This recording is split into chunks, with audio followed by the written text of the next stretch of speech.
ang mga kwento ng pag-ibig, kwento ng buhay at kwento ng pag-asa dito sa Barangay Love Stories. Love Stories.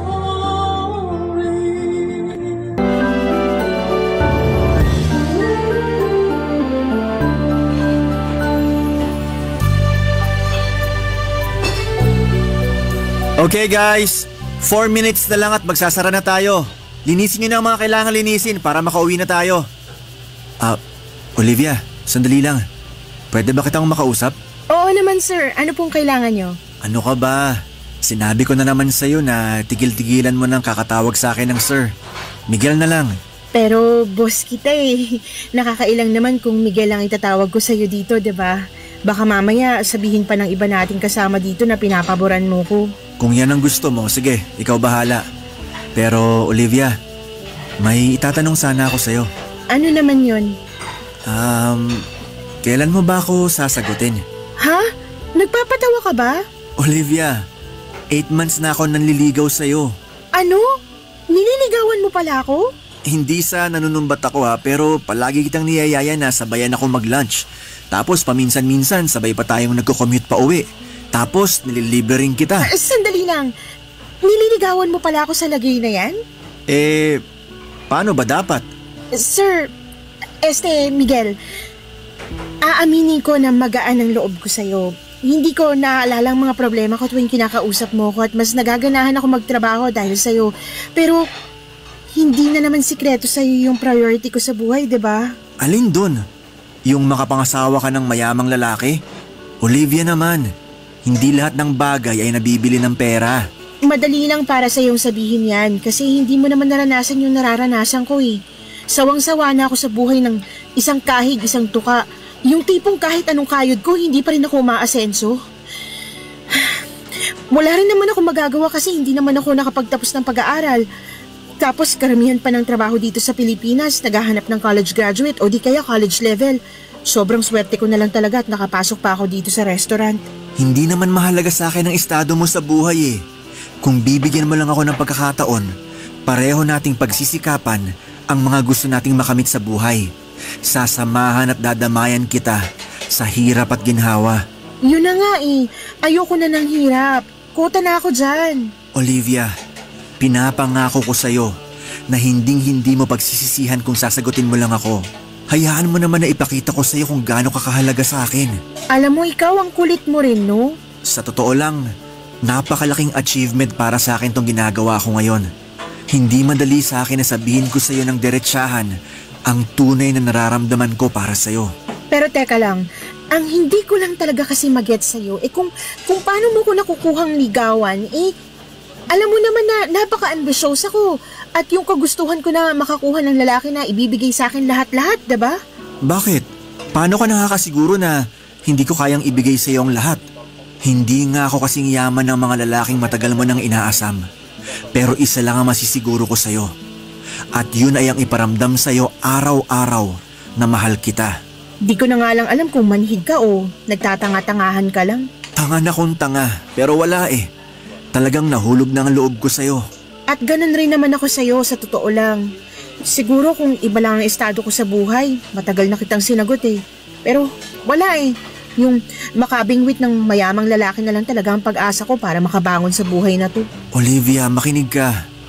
Hindi mo kailangan ng mayamang lalaki para makamit mo ang buhay na matagal mo nang pinapangarap para sa sarili mo at sa pamilya mo. Ang kailangan mo ay isang lalaki na handa kang ipaglaban at mamahalin ka ng tunay sa kahit anong pagsubok ng buhay. At handa akong ipakita sa'yo na ako ang lalaking yun. Ano ka ba? Mahal ang bilihin ngayon. Yung pagmamahal na sinasabi mo, hindi yan nagagamit para pambayad ng 1 kilong bigas at 2 tray ng itlog. Ikaw talaga? O sige, ganito na lang. Hindi na muna kita pipilitin para sagutin mo ko. Pero ang gusto ko lang hingin sa'yo ay sana hayaan mo ko na ligawan kita ng maayos. Para at least makita at ma-realize mo man lang kung gaano kita kamahal. Kulit mo talaga. Sige nga, paano kung mag-iisang taon mo na akong nililigawan at hindi pa rin kita sinasagot? Okay lang, take your time. Ang mahalaga lang naman sa akin ay yung payagan mo ko na ligawan kita. Napaka-confident mo naman yata. Paano ka nakakasiguro na sasagutin kita? Hindi ka ba natatakot na baka masayang lang yung oras at pagod mo? Hindi. Kasi nagbabakasakali ako na kapag nakita mo na kung gaano ka kahalaga sa akin, baka magbago ng isip mo at mawala na yung kagustuhan mo na makabingwit ng mayamang lalaki. Kaya, sige na. Please? Ang kulit mo naman. Oo na. Ha? Pumapayag na ako na ligawan mo ko. Sa wakas. Thank you, Olivia. Promise, hindi mo pagsisisihan to.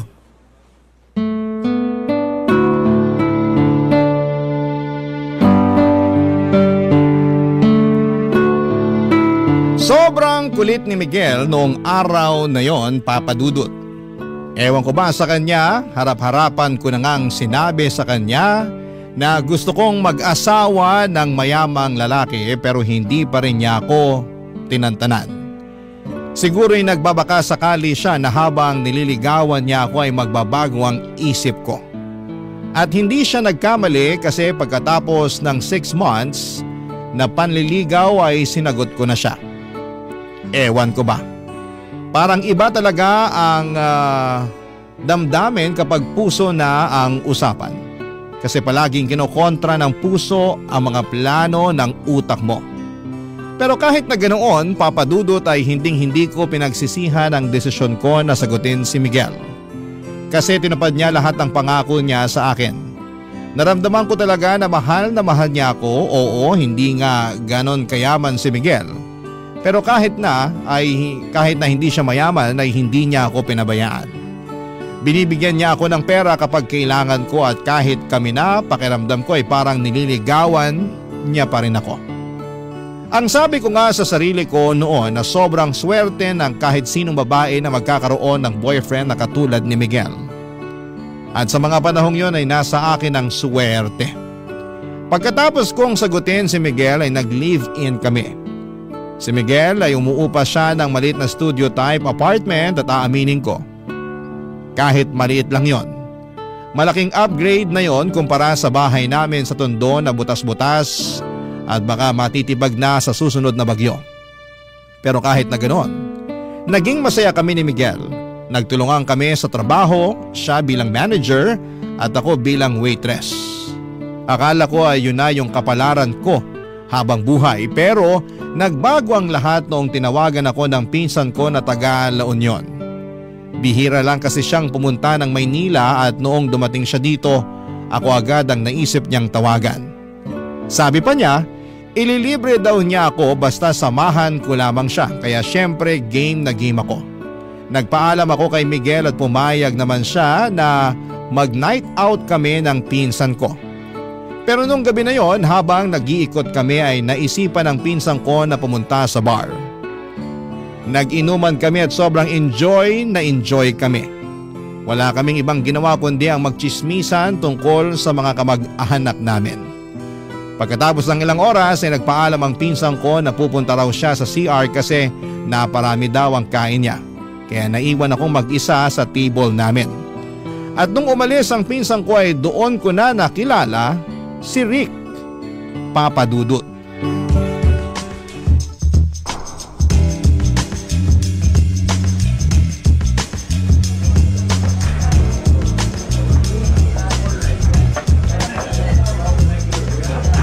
Hello, miss.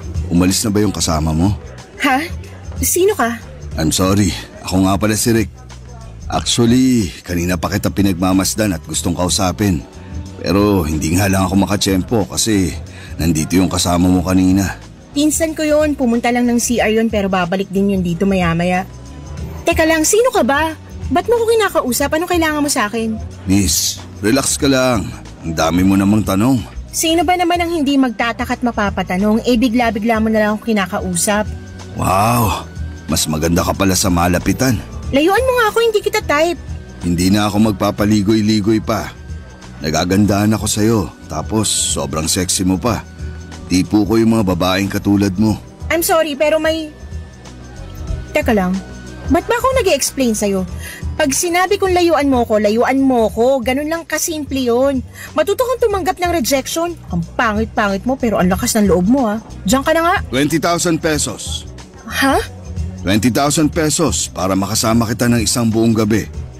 mo sa akin, pokpok? Aanhin ko naman yung 20,000 mo. Sa itsura mo pa lang mukhang may nakakahawa ka ng sakit.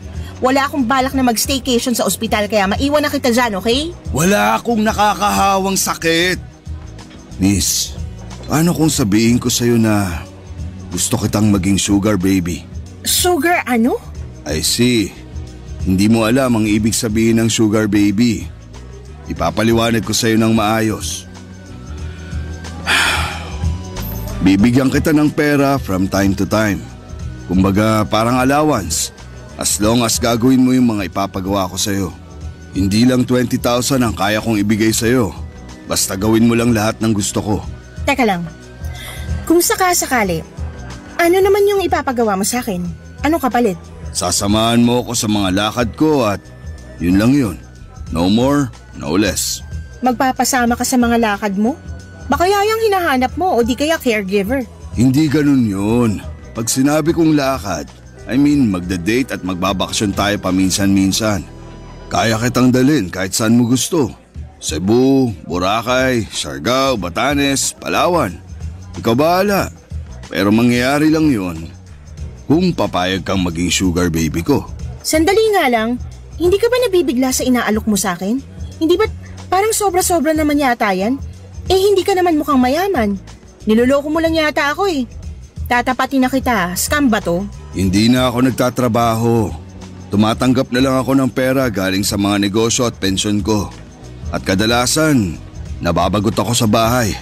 Sa totoo lang, matagal ko na talagang balak maghanap ng sugar baby.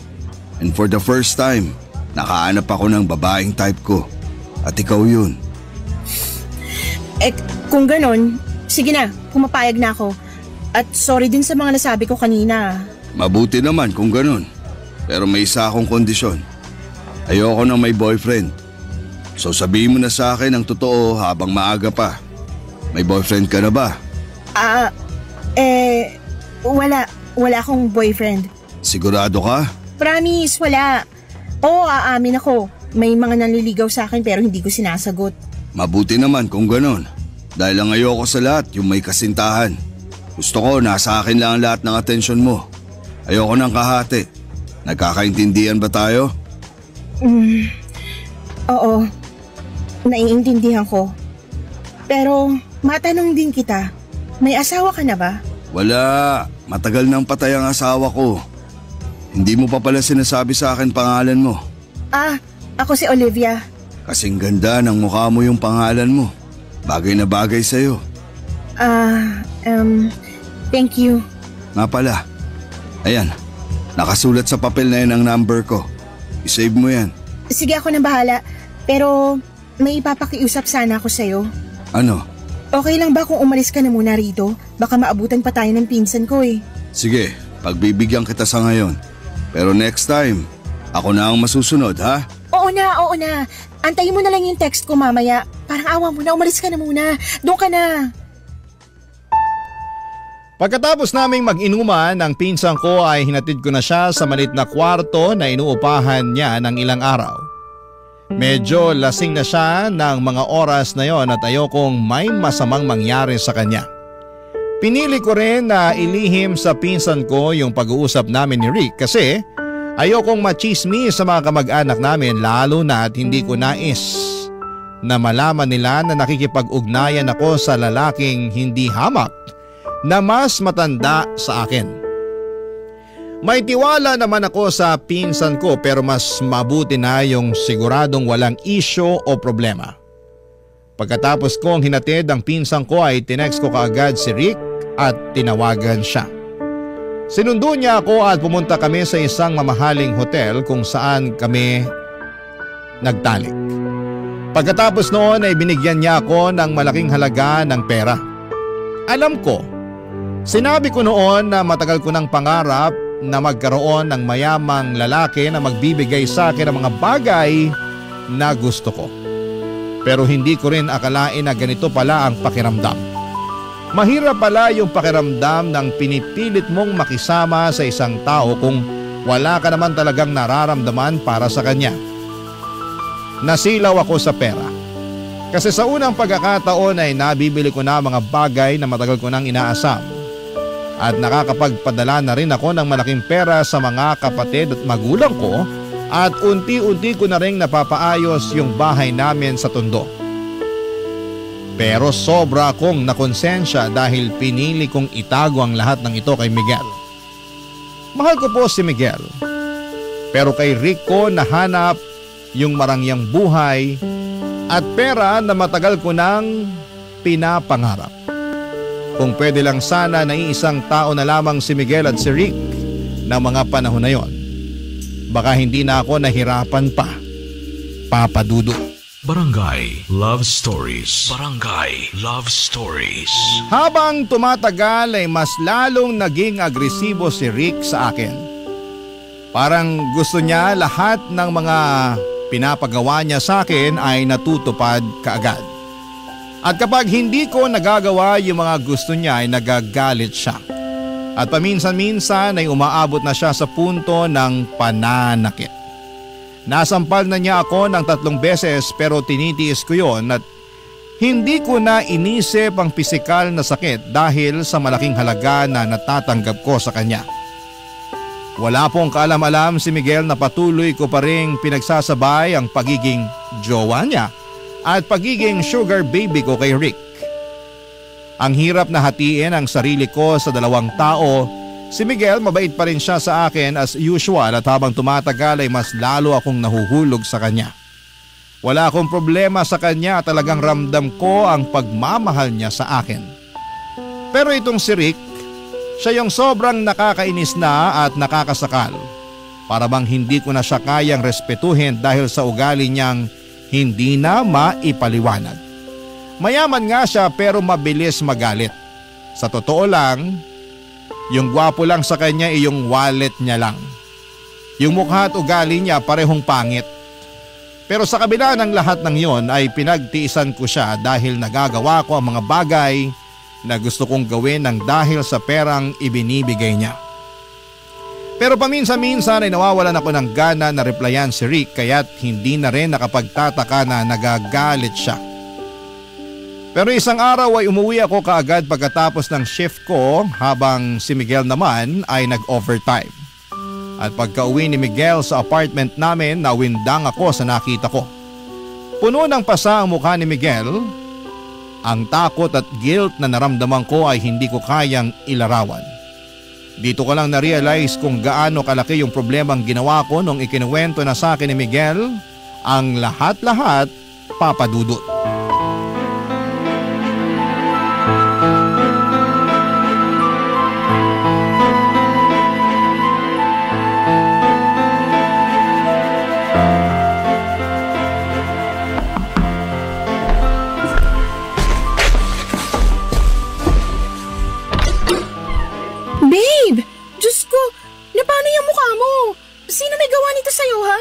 Olivia, sabihin mo nga sa akin ang totoo.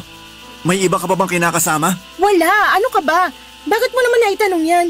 Inabangan ako ng lalaking nakakotse at pinabugbog niya ako sa tauhan niya. Pinagbantaan niya ako na layuan na raw kita dahil kung hindi, papatayin daw niya ako. Diyos ko. Magsalita ka, Olivia! May alam ka ba tungkol sa nangyari sa akin? Miguel, babe, I'm so sorry, pero... Magsalita ka! Babe, I'm sorry. May sugar daddy ako. Ano? Pero hindi ko lubos akalain na masasaktan ka niya. Babe, maniwala ka. Wala akong alam sa ginawa niya sa'yo. Pinagtaksilan mo ako? Nagpakababa ka para lang makuha mo yung mga luhong matagal mo nang inaasam-asam? Grabe ka naman, Miguel. Ang sakit mo naman magsalita. Tapatin mo nga ako. Minahal mo ba talaga ako? Mahal mo ba talaga ako? Oo, mahal kita, Miguel. Kung ganun, paano mo nagawa sa akin to? Kulang pa ba yung sakripisyong binibigay ko sa'yo? Kulang pa ba yung pagmamahal ko para sa'yo, ha? Wala akong nilihim sa'yo simulat sa pool, Miguel. Matagal mo nang alam yung kagustuhan kong umasenso man lang sa buhay. Oo, alam ko! Alam na alam ko yan! Kaya nga ako nasasaktan eh!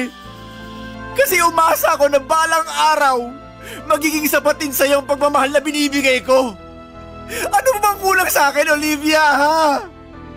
May nagawa ba akong kasalanan sa'yo para saktan mo ako ng ganito? Wala! Alam kong mahal mo ko't nararamdaman ko yun. Pero sa tingin ko panahon na siguro para... Para ano? para maghiwalay tayo.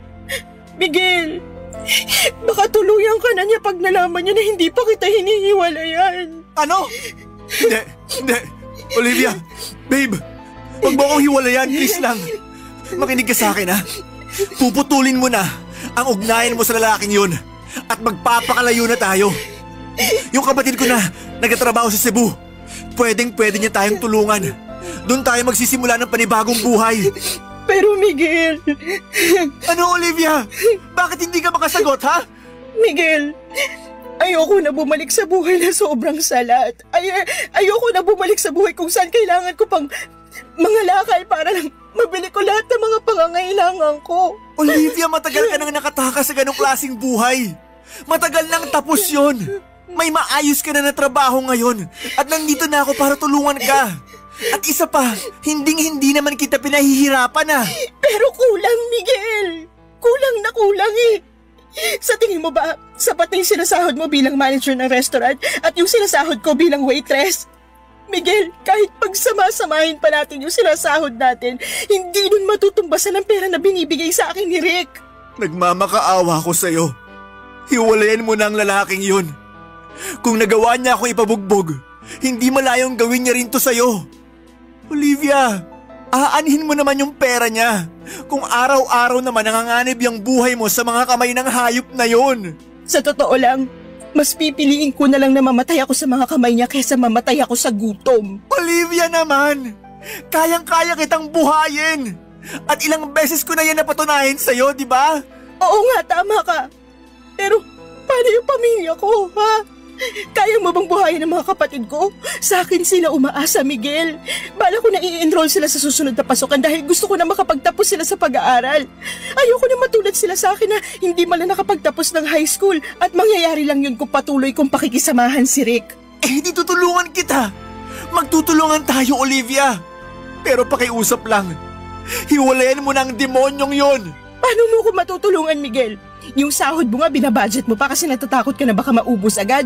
Aasenso rin tayo. Wala ka bang tiwala sa akin? Nagpapakapagod naman ako sa trabaho para mas lalong lumago ang savings natin ah. Pero baka uugod-ugod na tayo sa panahong lumago yung savings mo. Mahal kita.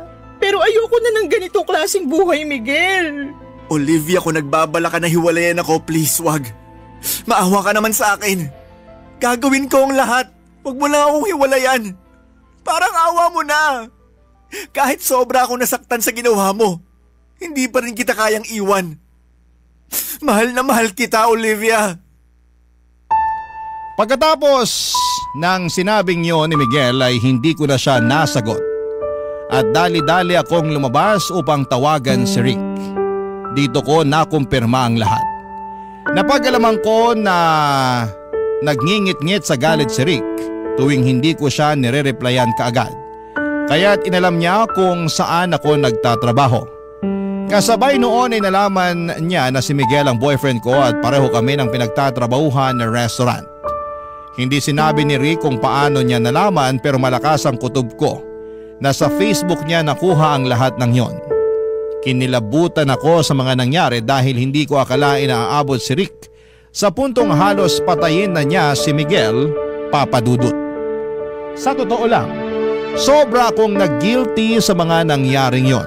Mahal ko pa rin si Miguel pero hindi ko kayang bitawan ang marangyang buhay na ibinibigay sa akin ni Rick.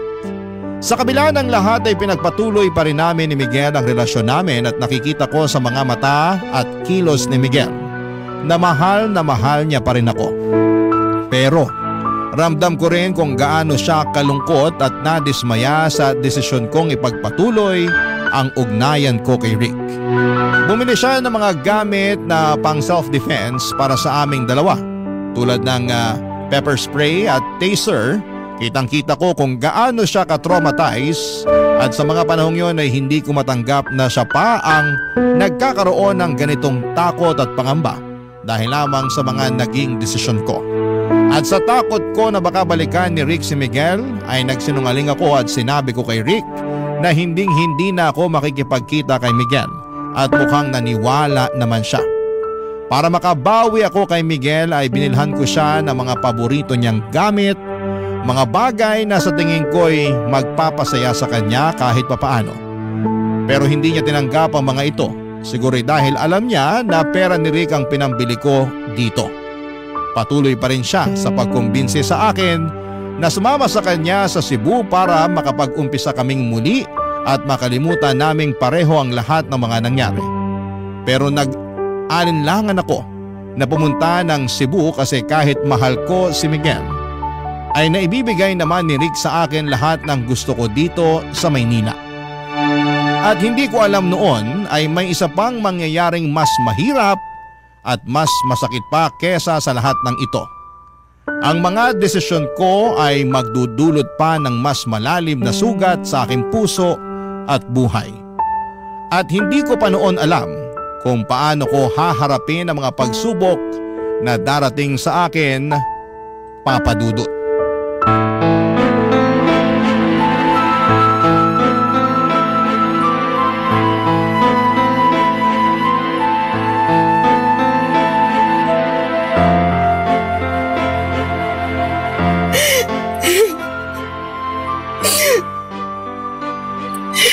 Olivia, babe, bakit ka umiiyak? Sinaktan ka ba ng hayop na Rick na yon? Sabihin mo lang sa akin at hindi na ako magdadalawang isip na sugurin siya. Oo, aaminin ko na takot ako sa kanya kasi mayaman siya at pwedeng niya ako ipatumba kung gugustuhin niya. Pero hindi na ngayon. Kaya ko gawin ang lahat para sa iyo, babe. Hindi na ako magpapasindak sa kanya. Hindi.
Hindi ganun yun. Kung ganon, ba't ka umiiyak, ha?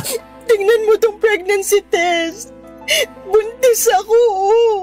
Teka lang, paano naman mangyayari yun eh? Palagi naman tayong gumagamit ng proteksyon. Olivia, hindi. Hindi! Hindi! Sabihin mo sa akin na hindi totoo yan! Miguel, babe, I'm sorry. Pero kasalanan to ni Rick eh. Nagagalit siya at sinasaktan niya ako kapag hindi ko sinusunod yung gusto niya tuwing nagtatalik kami sa kama. Olivia naman! I'm sorry. I'm so sorry. Babe, makinig ka sa akin. Itutuloy na natin to. Pupunta na tayo ng Cebu sa Makalawa. Doon na tayo magsisimula ng bagong buhay kasama ang batang yan. Ako ang tatayong ama niya, naintindihan mo? Hindi ako makakapahayag na lumaki ang batang yan sa piling ng tatay niyang hayop. Kinausap ko na ang kapatid ko at handa siyang tumulong para makapagsimula tayo ulit. Miguel, anong alam natin sa pagpapalaki ng bata? Hindi natin kakayanin to. Paano natin bubuhayin ang batang to? Malulubog lang tayo sa utang. So ano gusto mong gawin? Ipaako sa Rick na yon ang batang yan? May kaya si Rick. Kayang-kaya niyang buhayin ang batang to.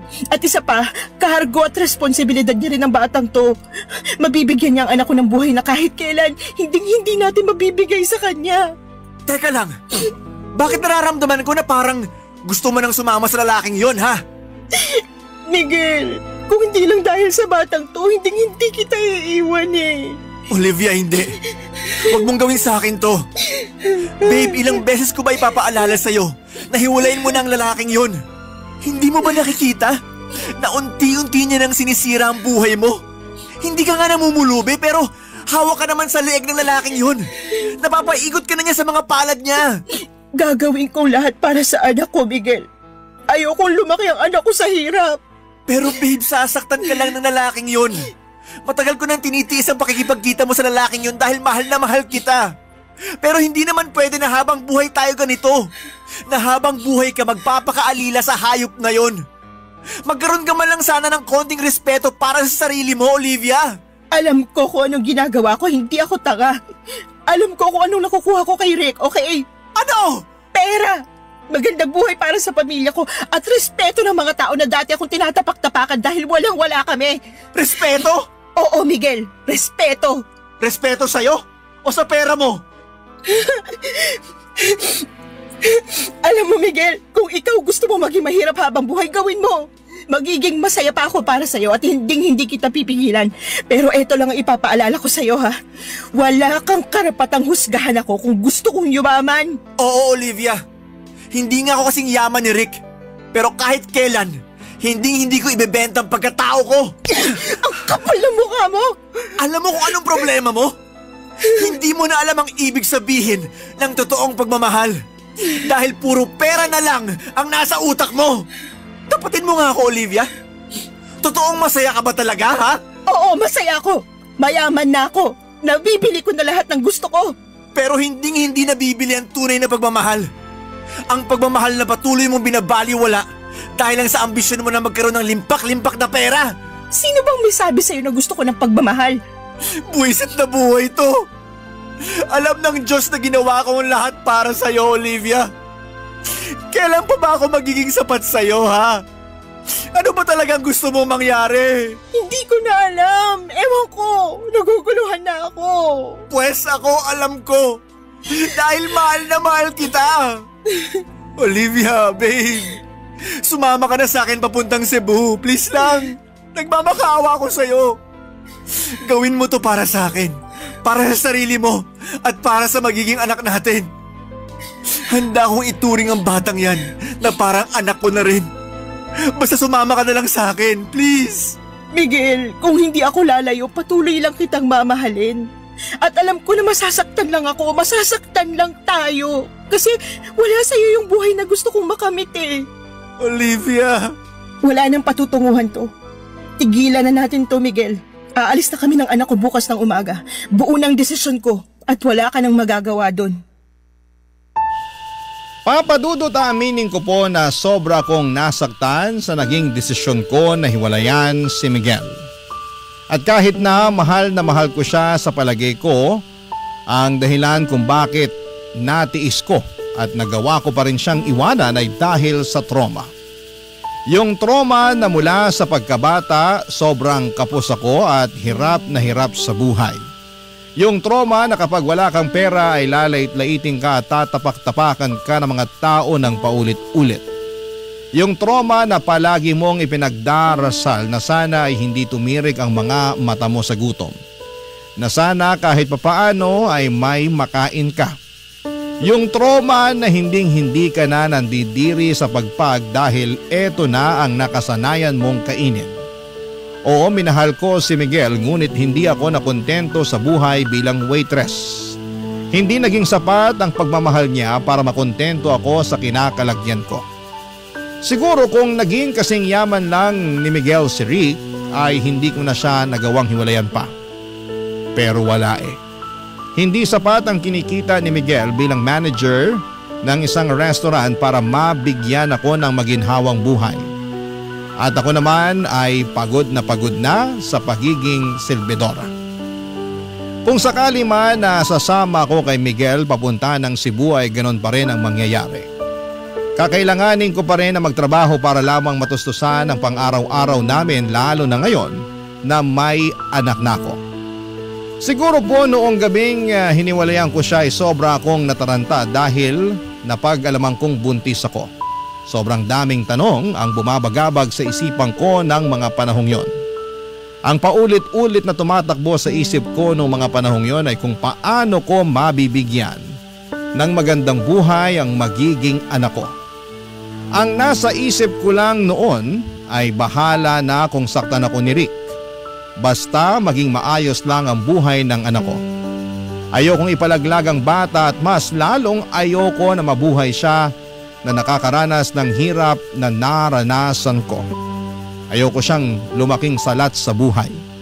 Yan po ang naging dahilan kung bakit nagawa kong iwan si Miguel. Noong madaling araw po ay tahimik akong lumabas ng apartment ni Miguel, dala ang isang malaking maleta at tinawagan ko si Rick. Sinabi sa akin ni Rick na may kondo siya sa Taguig at doon ko raw siya i-meet. Nang mga oras na yon ay hindi na ako nagdalawang isip pa. Naglaho ako na parang bula sa buhay ni Miguel. Pinanindigan ko na ang desisyon kong tuluyan na siyang iwanan at sumama kay Rick. Sa mga sandaling yon ay hindi ko alam kung ano ang magiging kinabukasan ko.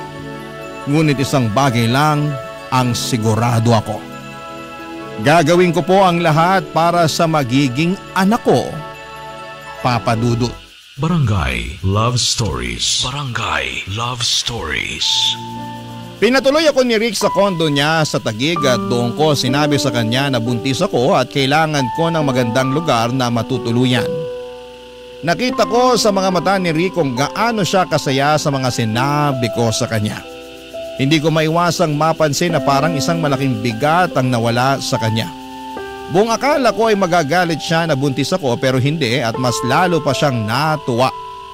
Nang mga panahong yon ay hindi ako nagsisi sa desisyon kong iwanan si Miguel.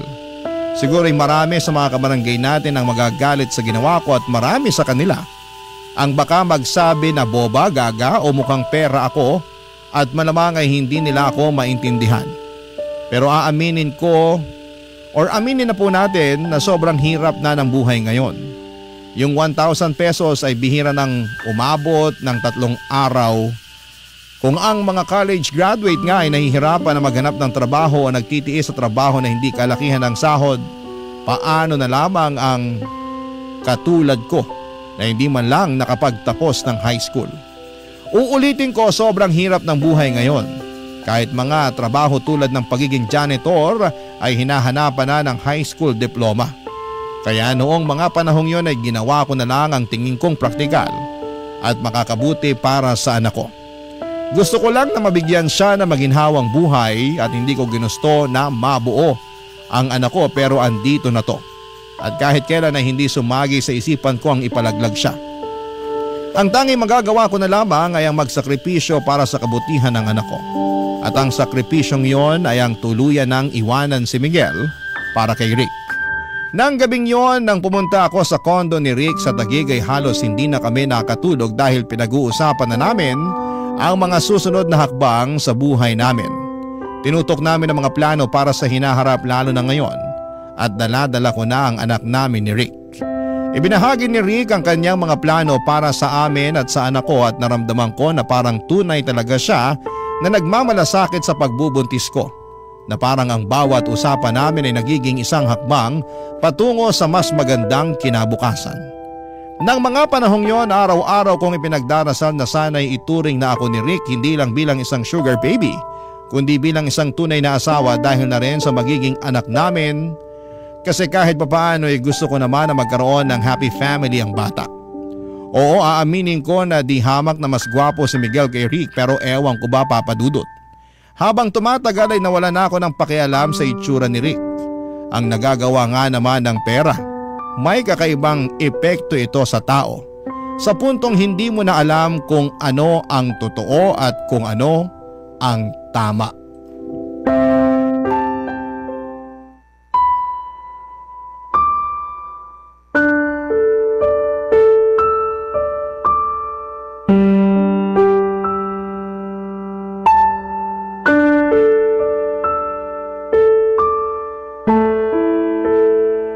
Mabuti na lang talaga at pinaalam mo kaagad sa akin na buntis ka.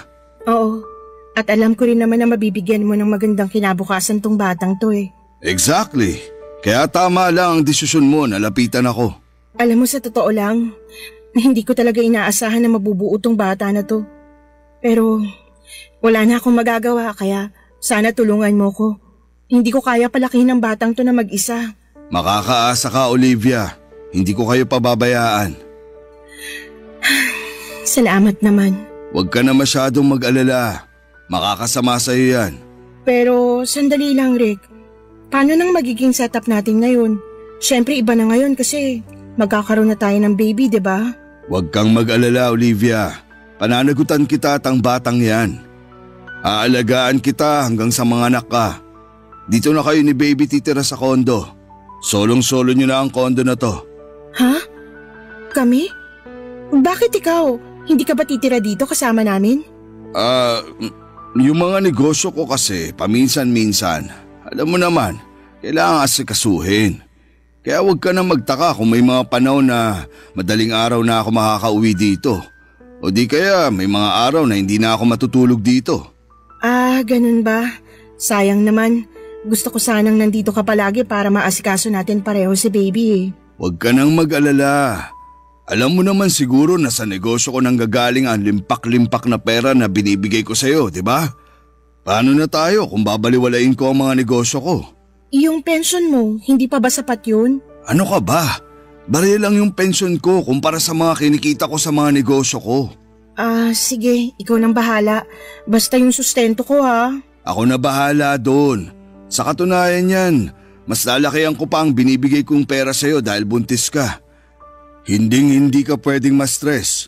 At gusto ko na nabibili mo lahat ng mga gusto mo para sa magiging baby natin. At syempre, para na rin sa sarili mo. The best ka talaga. Pero sandali lang. Sigurado ka ba na hindi na kayo nagkikita ng Miguel na yon? Ha? Bakit mo naman naitanong yan? Naninigurado lang. Kasi sa susunod na makita ko pa yung lalaki na yan na aaligid-aligid sa'yo, hindi na ako magdadalawang isip na tuluyan yon. Sinasabi ko sa'yo. Ano ka ba naman, Rick? Matagal na kaming tapos ni Miguel. Simula nung ipabugbog mo siya, hindi ko na siya nilapitan at agad-agad na ako nakipaghiwalay sa kanya. Siguraduhin mo lang, Olivia. Kasi kapag nalaman ko na nagsisinungaling ka, tatamaan ka sa akin. Ito naman sobrang seloso. Promise, kahit tingnan mo pa tong cellphone ko, wala kang makikita na kahit ano tungkol kay Miguel kasi matagal na kaming wala. Mabuti naman kung ganun. Ay, wag na nga natin pag-usapan yun. Nandito na ako, 'di ba? Sayong-sayo na ako. Tulad ng matagal mo nang gusto. Teka lang, saan ka nga pala tumutuloy nung naghiwalay kayo ng Miguel na yon? Pinapangako ko sa'yo, Olivia. Tatamaan kayo pareho ng lalaking yun sa akin kapag nalaman ko na niloloko mo lang ako. Ano ka ba? Oo sige, aaminin ko. Kay Miguel ako tumitira nung kami pa. Pero nung naghiwalay na kami, doon na ako sa pinsan ko sa Novaliches nakikitira. Siguraduhin mo lang na totoo yung mga sinasabi mo. Dahil ang ayoko sa lahat, yung pinaglalaruan ako. Payakap nga. Eto naman sobrang seloso. Pinapangako at sinisiguro ko sa'yo na hindi na kita bibigyan ng rason para magselos pa. Sige na, okay na. Naniniwala na ako sa'yo. Nga pala. Oh, etong allowance mo. 40,000? Para saan to? Kung dati, once or twice a week lang kita binibigyan ng pera, pues ngayon masanay ka na araw-araw na kitang bibigyan ng pera. Iba na ang sitwasyon ngayon. May anak na tayo at gaya nga ng sinabi ko, ayokong nasa-stress ka. Ibang klase ka talaga. Amazing. Walang makakatalo. Ano kayang gagawin ko dito? Ay, alam ko na.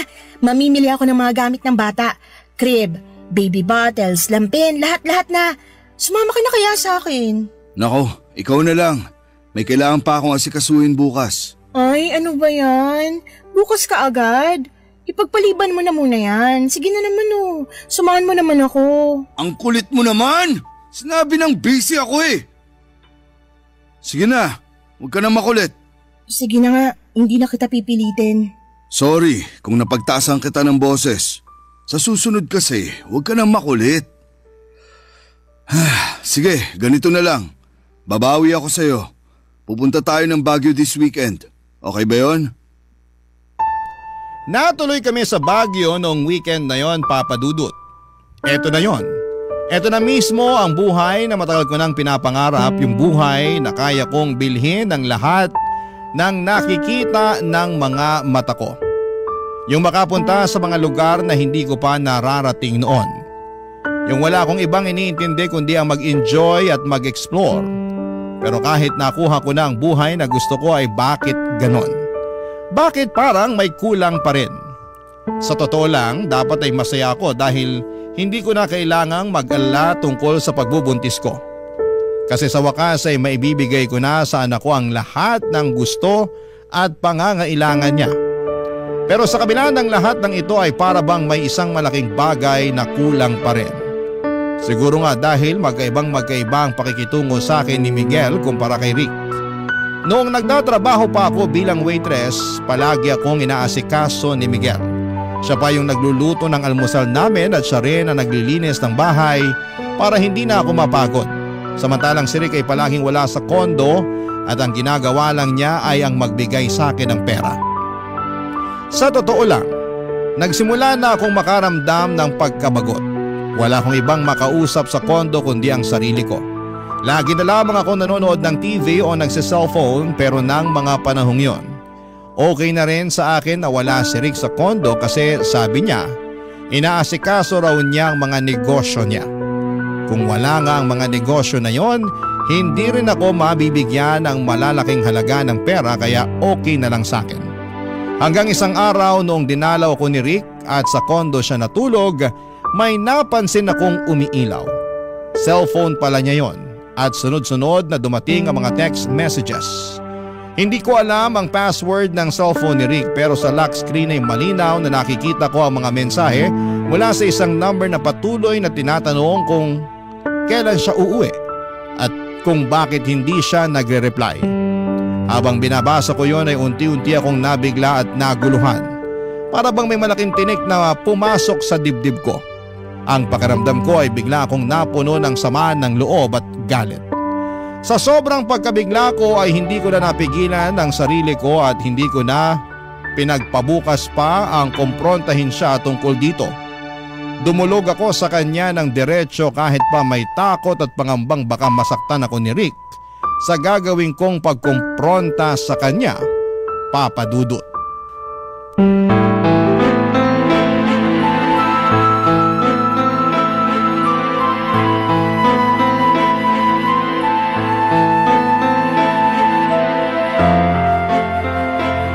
Rick! Walang iya ka! Gumising ka! Ano to ha? Bumangon ka dyan! Sagutin mo ako! Ano to? Olivia, Sino ano to? ba? Sagot! Natutulog yung tao eh. Sagutin mo ko! Sino to naghahanap sa'yo? Ba't tinatanong nito kung kailan ka uuwi? Ano bang pinagsasasabi mo dyan, ha? Ang kapal na mukha mo para magmaang-maangan! Hayop ka! Hoy! Ba't mo binato ang cellphone ko, ha? Kung sa'yo ko kaya ibato yan nang matigil ka. Diyos ko, kaya pala palagi kang wala dito sa kondo. Hindi negosyong inaatupag mo, kundi ang paghahanap mo ng sugar baby. Hindi ka na nagbago. Ilan na ba kaming sugar baby mo, ha? 3, 5, 8? Huwag kang gumawa ng kwento. Wala akong sugar baby. Anong wala? Kitang-kita ko sa cellphone mo lahat ng kailangan kong malaman, Rick. Oo, siguro nga wala akong karapatan na magalit na ganito kasi bayaran mo lang naman ako simulat sa pool pa lang, di ba? Pero iba ng sitwasyon ngayon. May anak na tayo at pinangako mo sa akin na ibibigay mo sa amin ang buong pagmamahal at atensyon mo. Sinungaling ka! Taksil! Sobrang kati mo nga naman talaga. Matandang hukluban. Laitin mo pa ako ng isang beses. Sisiguraduhin ko na sa kalsada ka na pupulutin. Hayop ka! Sana hindi na ako nagpabunti sa'yo. Manahimik ka! Tumigil ka na sa kakadada mo. Buisit ka! Salot! Wala ka na talagang pag-asa magbagong matanda ka. Ang kati-kati mo. Tumahimik ka na! Asawa ko yung nakita mo nagte-text sa akin. Anong sinabi mo? Wala sana akong balak sabihin to sa'yo ngayon pero wala na akong magagawa kasi nagwawala ka na. Anong kailangan ko malaman, Rick? Sabihin mo sa akin. Ano? Matagal nang baog ang asawa ko at pareho kaming naghahanap ng anak. Ano ibig mo sabihin? Sinadya ko talaga na buntisin ka noon dahil matagal ko ng plano na kunin niyang bata sa'yo pagkapanganak mo. Hindi. Ayoko.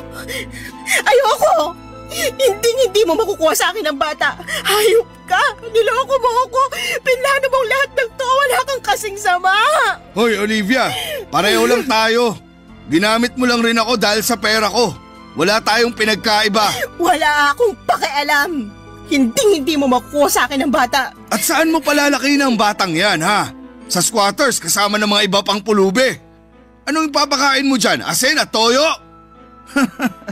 Ikaw na mismo nagsabi sa akin noon na hindi mo kayang palakihin ang bata na yan ng mag-isa, di ba? So anong gusto mo mangyari? Lumaki ang anak ko na ibang babaeng kinikilala niyang nanay? Asawa ko naman ang kikilalanin niyang nanay eh. Hindi ko pa sana sasabihin sa'yo to eh. Pero andito na to, kaya dediretsuhin na kita. Willing akong magbayad ng malaking halaga. Basta ipaampon mo lang sa akin ang bata pagkapanganak mo. Ano? Hindi ako makakapayag. Alam ba ng asawa mo tong mga pinagagagawa mo, ha? Wala siyang alam at hindi niya na kailangang malaman pa. Paano kung sabihin ko sa asawa mo tungkol sa atin, ha? Ang kapal na mukha mo para lokohin ako ng ganito? Sige, gawin mo. Pag nalaman ng asawa ko ang tungkol sa atin, masisira ka rin. Ibubunyag ko sa lahat na ikaw ang naging kabit ko. At kapag nagdemanda siya, madadamay ka. Kung gusto mong sirain niyang buhay mo, sige, gawin mo. Magsumbong ka. Ang kapal ng mukha mo para magalit nung natuklasan mo yung tungkol sa amin ni Miguel. Sinabi mo sa akin noon na wala kang asawa. 500,000. Ano? Ipaubaya mo na yung anak mo sa amin ng asawa ko pagkapanganak mo. At bibigyan kita ng kalahating milyon. Hindi. Ang kapal ng mukha mo. Ayoko. Manigas kang hayop ka. Kaya ko pang dagdagan yan kung gusto mo. Ako ang tunay na ama ng batang yan. At handa ako magbayad ng malaking halaga para mapasamin siya. Alam mo, awang-awa ako. Hindi sa'yo kundi sa asawa mo. Hindi niya alam na may asawa siyang manloloko at maduming maglaro. Kasing dumi ng pagmumukha mo. Ang totoo niyan, matagal na ako nandidiri sa'yo eh. Duming-dumi ako sa sarili ko tuwing hinahalikan mo ko. Pinakisamahan lang kita ng dahil sa pera mo. Eh di inamin mo rin. Inamin mo rin na wala tayong pinagkaiba. Kaya sige na, pumayag ka na. Ibigay mo na sa akin yung batang yan pagkapanganak mo. Manigas ka! Wag na wag mo akong susundan. Maghanap ka ng ibang lolokohin mo. Nagmukha lang akong matapang ng gabing yon, Papa Dudut, pero ang totoo niyan ay sobra akong natakot kaya dali-dali akong umalis. Malakas din ang loob ko noon kasi alam kong hindi makakapag-iskandalo si Rick. Maraming tao sa kondo na yon at kung gusto ko ay pwede ko siyang ipakaladkad sa mga guard sa ibaba kung may gagawin siyang masama sa akin, Papa Dudut. Pagkatapos noong araw na yon ay hindi na ako nagparamdam kay Rick. Tinapon ko yung SIM card ko at bumili ako ng bago. Gaya ng sinabi ko ay hindi ko inaasahan na magkakaroon ako ng anak kay Rick. Pero habang unti-unti ko nang nararamdaman ang bata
sa tiyan ko ay parang unti-unti na rin siyang napamahal sa akin.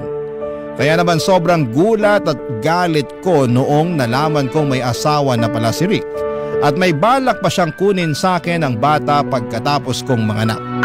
Mabuti na lamang at natuklasan ko ang lihim ni Rick kasi kung hindi ay baka kung ano pa ang nangyari sa akin at sa anak ko. Hindi ko kakayanin na malayo sa anak ko. Bumalik ako sa bahay namin sa Tondo at mabuti na lamang talaga at hindi ko sinabi kay Rick yung tungkol sa bahay namin noon. Kasi kung hindi baka nasundan na niya ako noon. Nagulat sila mama, papa at mga kapatid ko noong sinabi ko sa kanila na buntis ako. Ikinuwento ko sa kanila lahat ng pinagdaanan ko at sobrang naaawa sila sa akin at tinanggap pa rin nila ako.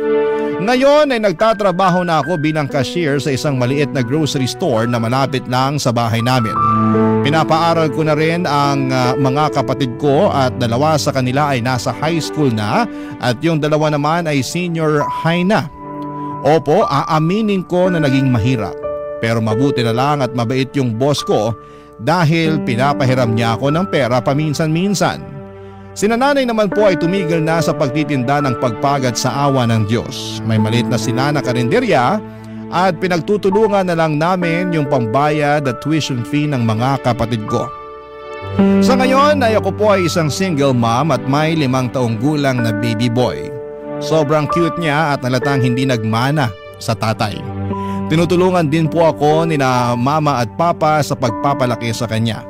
Kahit wala na sa akin ang buhay na puno ng luho o di hamak na mas masaya at mas may peace of mind naman ako sa ngayon.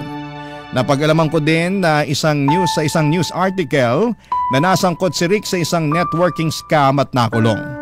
Napaisip nga din po ako na baka yung perang binibigay niya sa akin noon ay hindi galing sa negosyo kung hindi ay galing sa networking scam. Pero wala na akong balak alamin dahil ayoko na maging parte ng buhay ni Rick. At wala rin po akong balak na ipakilala sa kanya ang anak ko.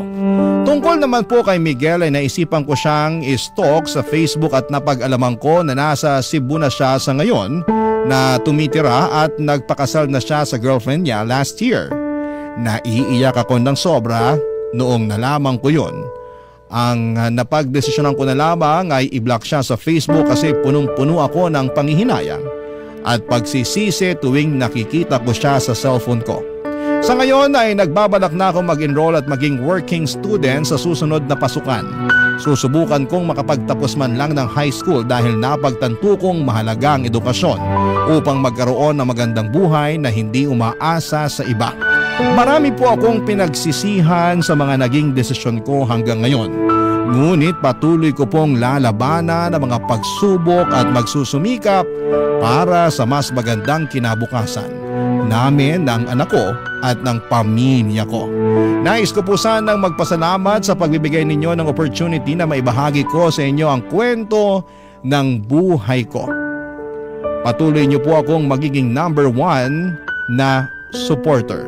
Maraming salamat po sa inyo, Papa Dudut, ang inyong forever kapuso at kabarangay, Olivia. Barangay Love Stories. Barangay Love Stories. Kwentuhan naman tayo dito sa comment section. Nagustuhan ng iyong napakinggan? Ituloy yan via live stream sa www.gmanetwork.com/radio. Barangay LS In Mega Manila 97.1. Forever!